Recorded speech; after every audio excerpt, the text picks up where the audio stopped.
আচ্ছা, আপনারা জানেন গতকাল সকালবেলা আমাদের পার্টির নেতা, আমাদের যুব আন্দোলনের নেতা কলতানকে গ্রেপ্তার করা হয়েছে।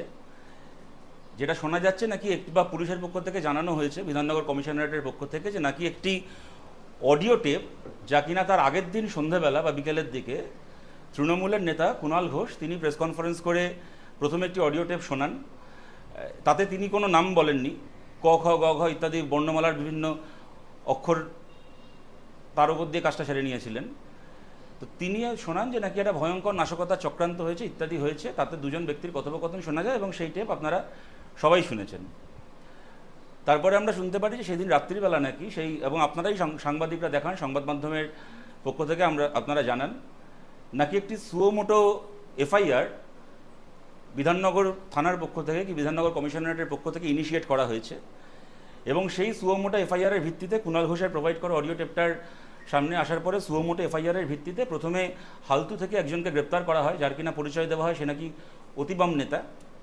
এবং তারপরের দিন ভোরবেলা ইতিমধ্যে তৃণমূলের কিছু কর্মী সমর্থক, তারা আমাদের কাছে সেই সব স্ক্রিনশট রয়েছে, তারা ফেসবুকে কলতানের নাম নিয়ে লেখা শুরু করে যে সেই টেপে অপর ব্যক্তি নাকি কলতান দাশগুপ্ত। এবং পরের দিন ভোরবেলা একটি পার্টি কর্মসূচি থেকে বাড়ি ফেরার সময় তাকে পুলিশ গ্রেপ্তার করে এবং পুলিশ প্রেস কনফারেন্স করে বলে যে দুপুরের দিকে যে তারা নাকি ভয়েস স্যাম্পল ইত্যাদি মিলিয়ে নিয়েছে এবং তাতে ওরা বুঝেছে এটা কলতানের কণ্ঠস্বর। এবং অপরজন যে নাকি বাম নেতা, অতিবাম নেতা, পুলিশের পক্ষ থেকেই বলা হয়, সে নাকি এটা কনফার্ম করেছে ইত্যাদি ইত্যাদি।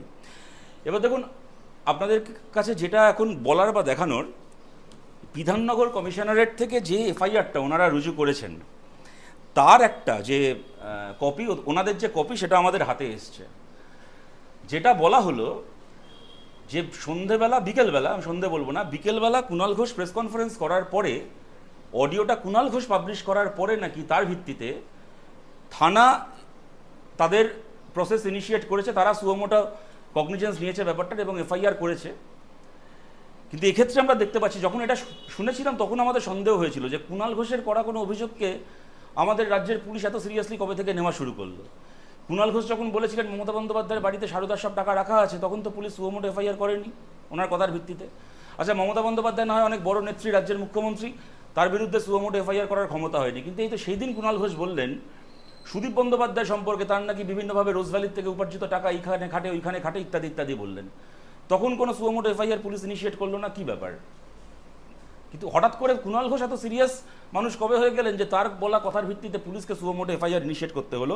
পরে আমরা যে এফআইআর কপিটা হাতে পেলাম, আপনাদেরকে আমি হোয়াটসঅ্যাপে দিয়ে দেবো, যেটা আমাদের কাছে যে কাগজটা আমরা বার করলাম বিধাননগর থেকে, সেখানে দেখা যাচ্ছে 13 তারিখ মানে পরশু দিন ওনারা জিডিটাকে ইনিশিয়েট করেছিলেন, সময় দিয়েছেন দুপুর 2:15, দুপুর 2:15, 14:15 আওয়ার্স। এটা এই কারণে আপনাদেরকে দেখাচ্ছি, এটা এই কারণে বলছি, তাহলে ঘটনাটা কি? যেটা কুণালবাবুরা দাবি করছেন যে ওনারা নাকি কোনো সূত্রের মারফত একটা অডিও কনভারসেশন পেয়েছেন, ওনারা সেটাকে প্রকাশ করেছেন প্রেস কনফারেন্স করে, এবং তার ভিত্তিতে বিধাননগর কমিশনারেট তাদের একটা আইনি প্রক্রিয়া শুরু করেছে, এইটা সত্যি?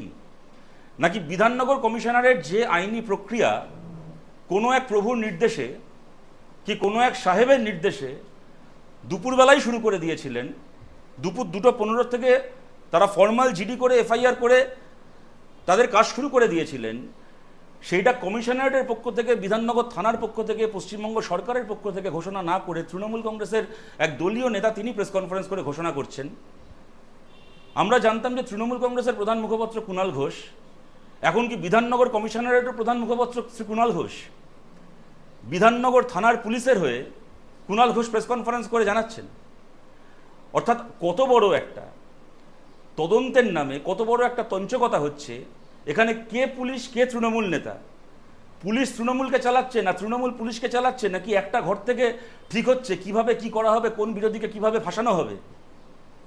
এনারা সমালোচনা করেন এজেন্সির ব্যবহারের, কেন্দ্রের সরকারের বিরুদ্ধে সঠিক সমালোচনা করেন, কিন্তু এজেন্সির যে নির্লজ্জ ব্যবহার আমরা এক্ষেত্রে দেখলাম, এই প্রমাণ এবং এই প্রশ্ন আমরা আদালতে উপস্থিত করব।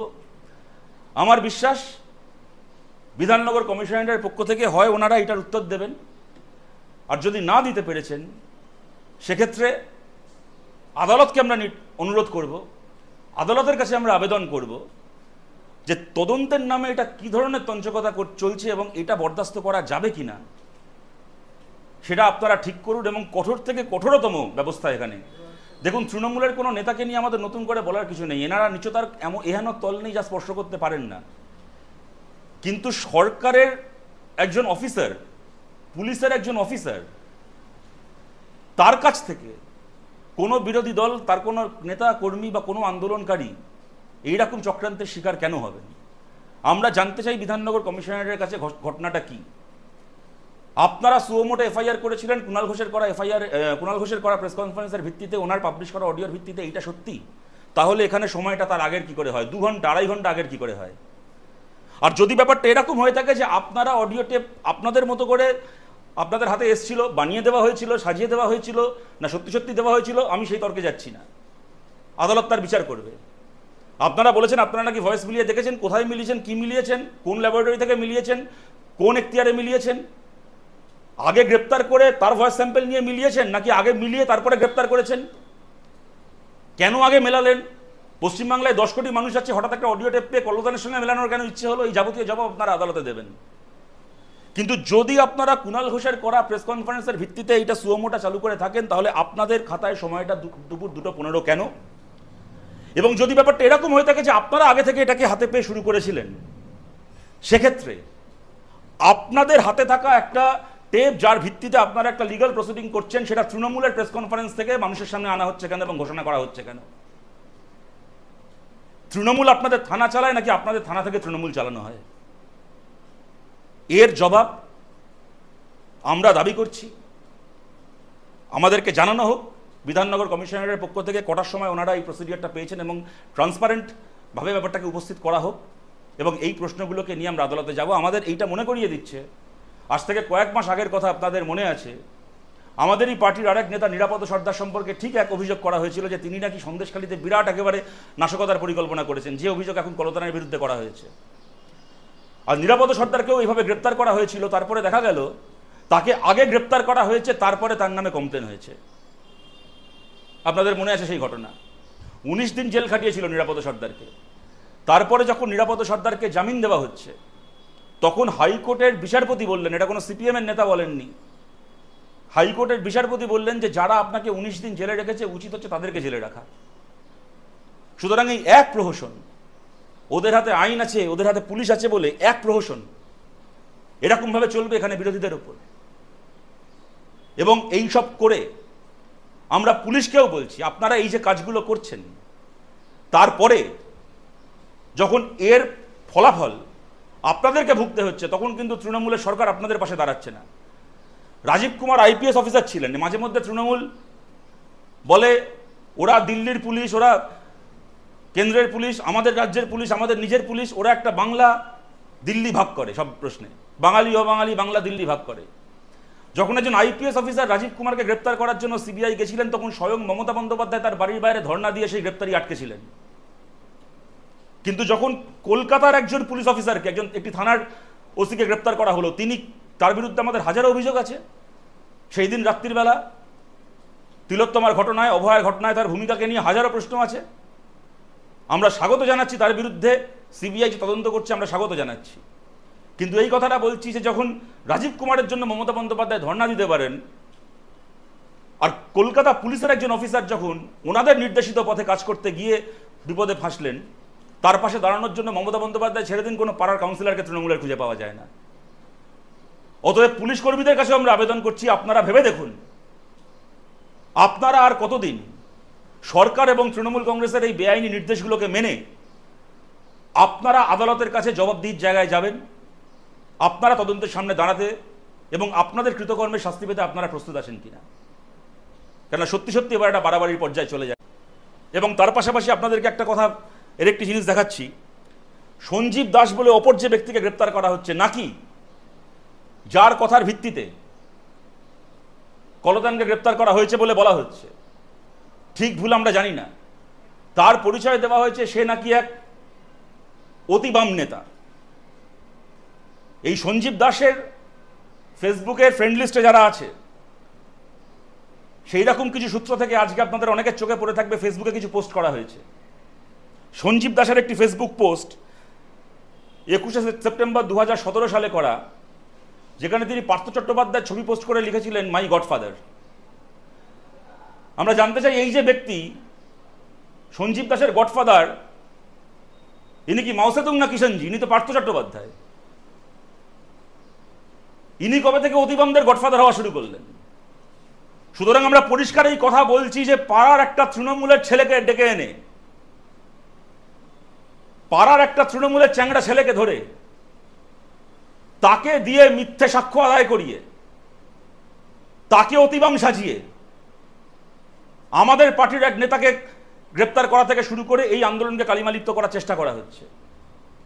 কে এই সঞ্জীব দাসের কি পরিচয়? কোন অতিবম সংগঠনের সে সদস্য?